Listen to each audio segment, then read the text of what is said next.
Hi, welcome back to our channel.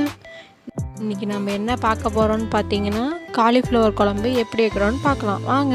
1.5 cup சின்ன வெங்காயம், 1/2 cup தக்காளி, மல்லித்தழை தேவையான அளவு. இப்போ ஆயில் 2 ஸ்பூன் ஆட் பண்ணிக்கலாம். 1/2 டீஸ்பூன் சோம்பு. இப்போ நாம் எடுத்து வச்சுருந்த வெங்காயம், தக்காளி, மல்லித்தழை போட்டு நல்லா வதக்கிக்கலாம். இப்போது இது நல்லா வதங்கிடுச்சு. இப்போ நம்ம இதை கிரைண்ட் பண்ணிக்கலாம். இப்போது 4 டேபிள் ஸ்பூன் ஆயில் ஆட் பண்ணிக்கலாம். 1/2 டீஸ்பூன் கடுகு.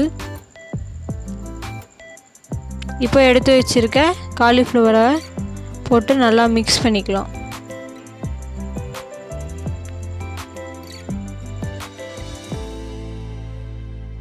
மஞ்சத்தூள் 1 டீஸ்பூன் ஆட் பண்ணி நல்லா மிக்ஸ் பண்ணிக்கலாம்.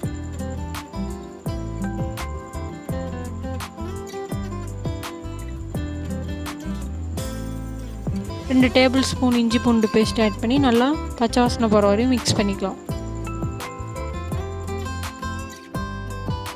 பட்டை கிராம்பு தூள் 1 டீஸ்பூன் போட்டு நல்லா மிக்ஸ் பண்ணிக்கலாம்.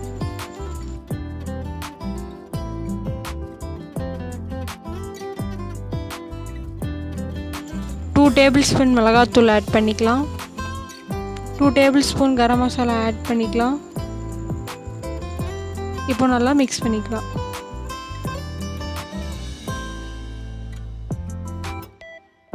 இப்போ 1/2 கப் அளவுக்கு தண்ணி ஆட் பண்ணிக்கலாம். ஆட் பண்ணி நல்லா கலந்து விட்டுறலாம். இப்போது கருவேப்பிலை ஆட் பண்ணிக்கலாம். நம்ம ஆல்ரெடி கிரைண்ட் பண்ணி வச்சுருந்ததை ஆட் பண்ணி மிக்ஸ் பண்ணிக்கலாம்.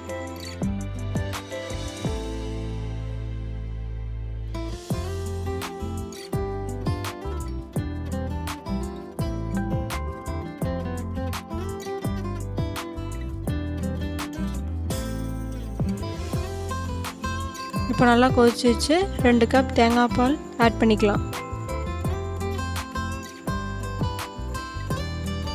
நல்லா மிக்ஸ் பண்ணிக்கலாம்.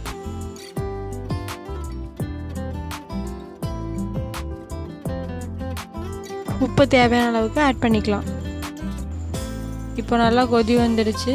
மல்லித்தழையை தூவி நல்லா மிக்ஸ் பண்ணிக்கலாம். இப்போது அடுப்பை லோ ஃப்ளேமில் வச்சு 5 மினிட்ஸ் நல்லா கொதிக்க விட்டுறலாம். அவ்வளோதான், சுட சுட காலிஃப்ளவர் குழம்பு ரெடி. இந்த வீடியோ உங்களுக்கு பிடிச்சிருந்துச்சுன்னா மறக்காமல் லைக் பண்ணுங்கள், ஷேர் பண்ணுங்கள், சப்ஸ்கிரைப் பண்ணுங்கள். தேங்க்ஸ் ஃபார் வாட்சிங்.